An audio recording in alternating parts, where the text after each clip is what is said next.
Hey everyone, welcome back to the channel NPA Discovery. This is where we take famous stories you think you know, and rebuild them with context, psychology, and the uncomfortable details that Hollywood usually edits out. Today's headline sounds like pure tabloid drama. In 1994, Sylvester Stallone reportedly ended a relationship after believing model Janice Dickinson was pregnant with his child. Then, months later, a shocking discovery rewrote the entire situation.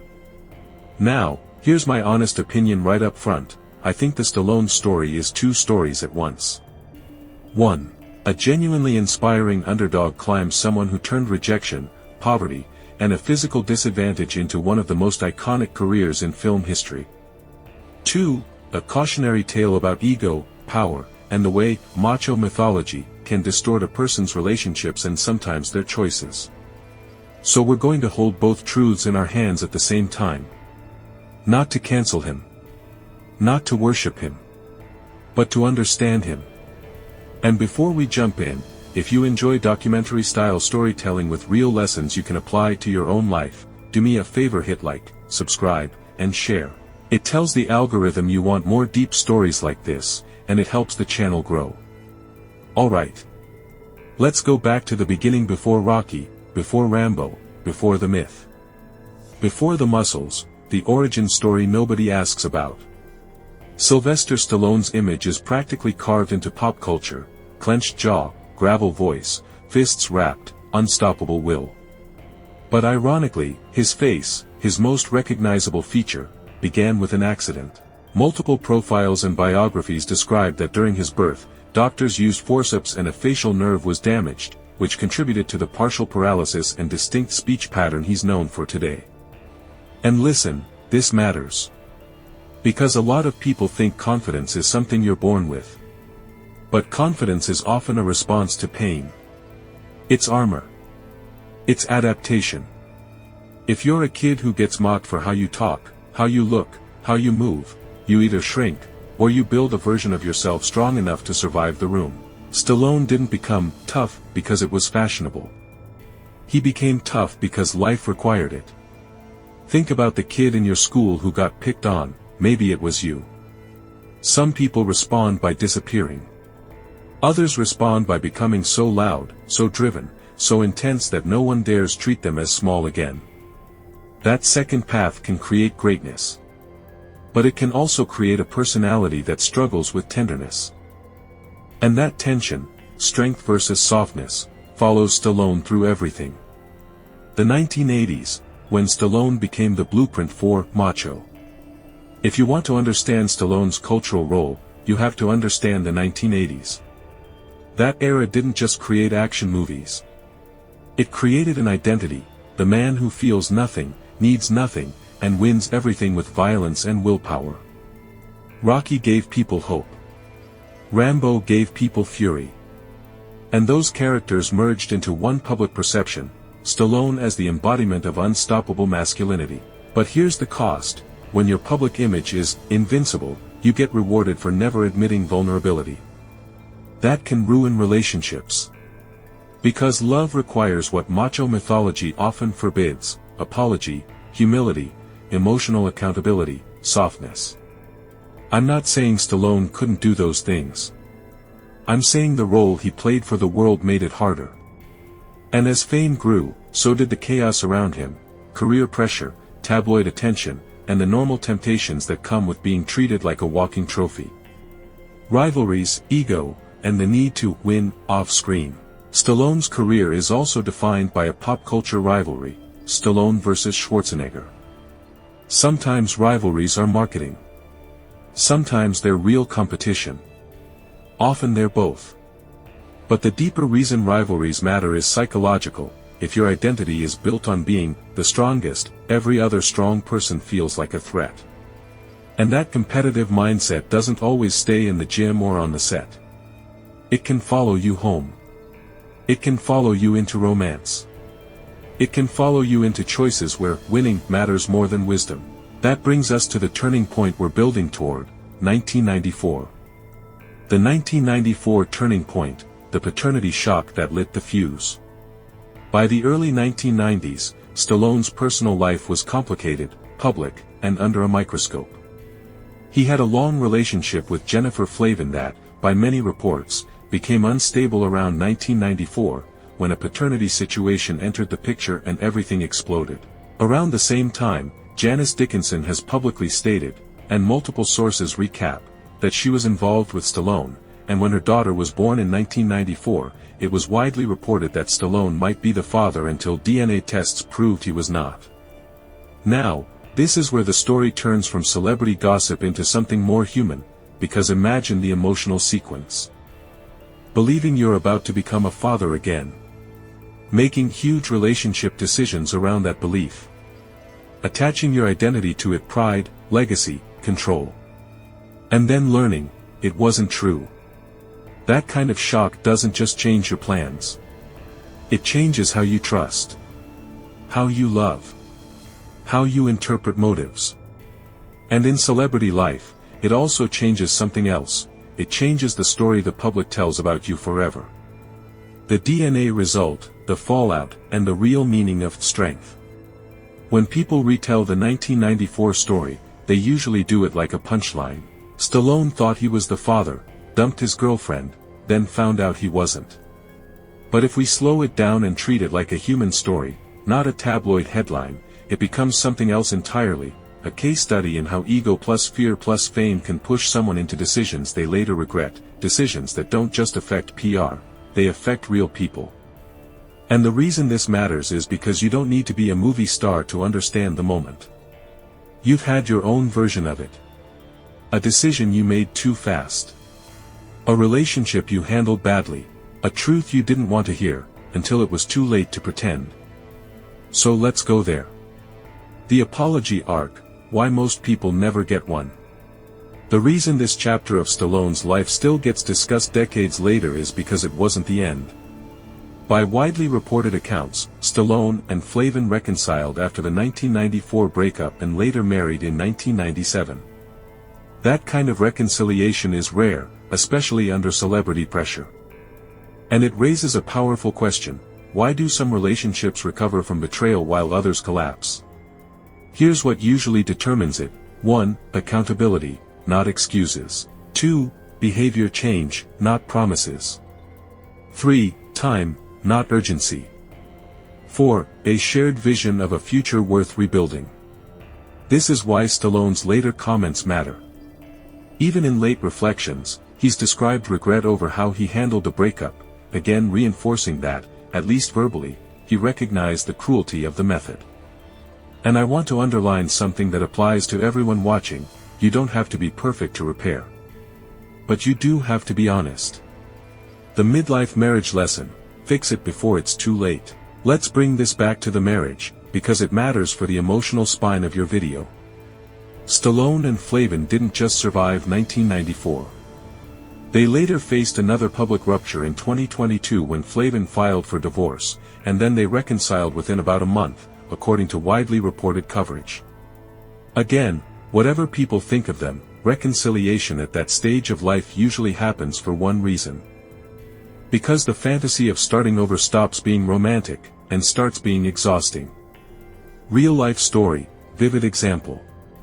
I once heard a marriage counselor explain it like this: when you're 25, you think love is a feeling. When you're 45, you realize love is a decision. When you're 65, you understand love is maintenance.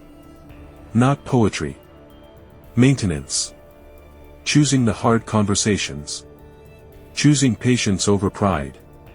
Choosing repair over revenge. And if there's an inspiring message buried in Stallone's messy human story, it's this: even if you've done things you regret, you can still become someone better.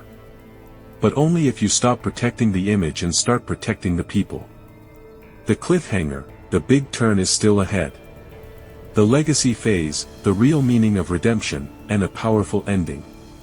We're at the final stretch now, the part of the story that separates a celebrity biography from something that can actually change the way a viewer thinks. Because by this point, Stallone's life stops being about making it and becomes about something harder.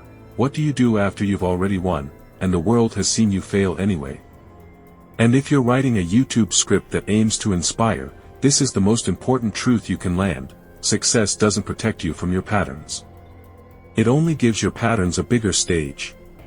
So let's talk about Stallone's legacy era, the comeback, the controversies, and the way he tried, sometimes clumsily, sometimes impressively, to outgrow the parts of himself that kept creating damage. The myth of the finished star and why Stallone refused to stay down.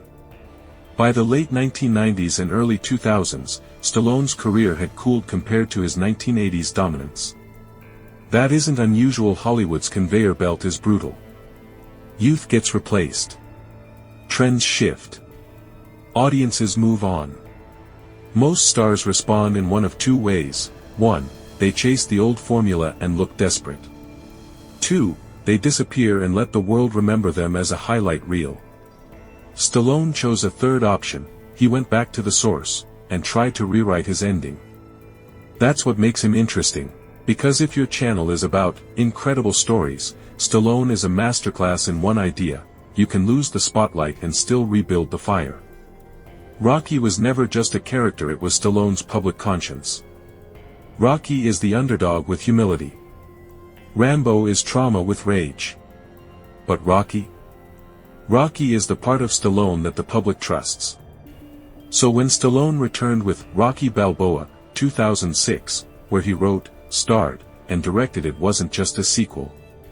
It was a statement: I'm not letting this story end with disappointment. And it worked.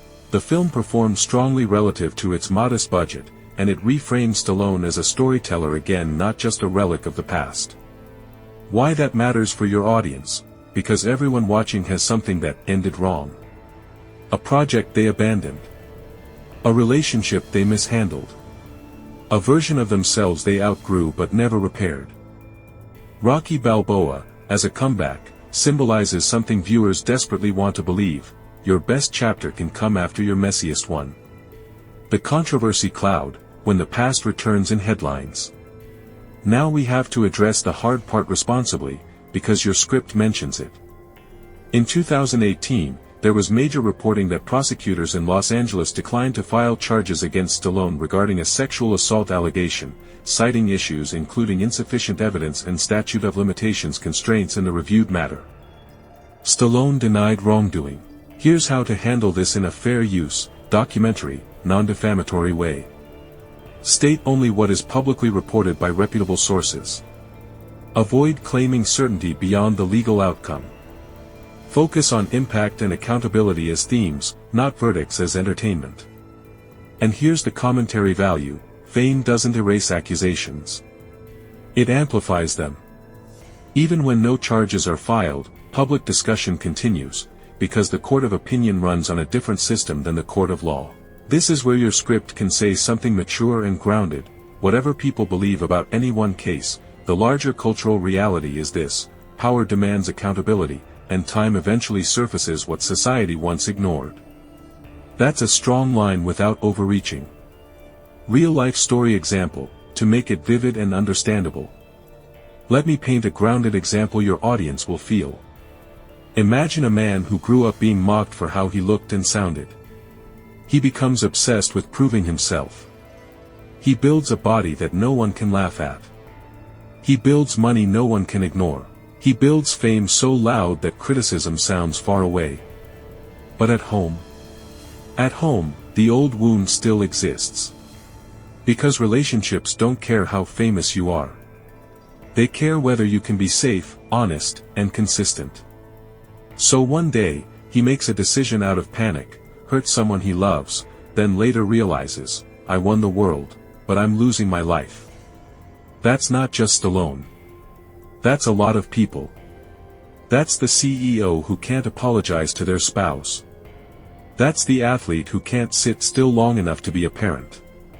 That's the creator who can't stop performing long enough to be present. This is why audiences connect with celebrity stories, not because they're rich, because they're human in bigger, louder ways. The core message, what Rocky was always trying to teach. Let's bring this full circle. Stallone's most iconic work, Rocky, was never about boxing. It was about identity. Rocky is a man who isn't respected, isn't chosen, isn't polished. But he keeps going. And the ultimate irony is this: Stallone became famous for a character who embodied humility, while real life kept tempting him toward ego. So the real, Rocky fight in Stallone's life wasn't Apollo. It wasn't Drago. It wasn't Clubber Lang. It was Stallone versus Stallone. The wounded kid who needed validation. The superstar who wanted control. The adult who needed growth. Climactic, emotionally impactful ending, empowering close. Now here's the ending that should hit your audience in the chest. Most people think the point of becoming powerful is to become untouchable. But that's a trap. Because the more powerful you become, the more your choices matter. And the more your mistakes cost. So if you're watching this and you're in your own 1994 moment, your own crossroads where fear is pushing you to run, lie, hide, or cut corners, I want you to remember this: real strength isn't the punch. It's the pause before the punch. It's the discipline to tell the truth when lying would be easier. It's the courage to apologize without bargaining. It's the maturity to stop performing and start repairing. Because in the end, your legacy won't be what you achieved. Your legacy will be how you treated people when you were stressed. Who you protected when no one was watching. Whether you grew, or stayed trapped inside your ego. Stallone's story contains both warning and hope. You can be talented and still messy. You can be famous and still fearful. You can be admired and still wrong. But you can also change. You can also rebuild. And if a man who spent decades playing invincible characters can still be forced by life, by time, by consequences to confront his own humanity, then so can you. So here's your final challenge: be the hero in your real life, not the movie version. The hero who tells the truth. The hero who stays accountable. The hero who chooses growth over image.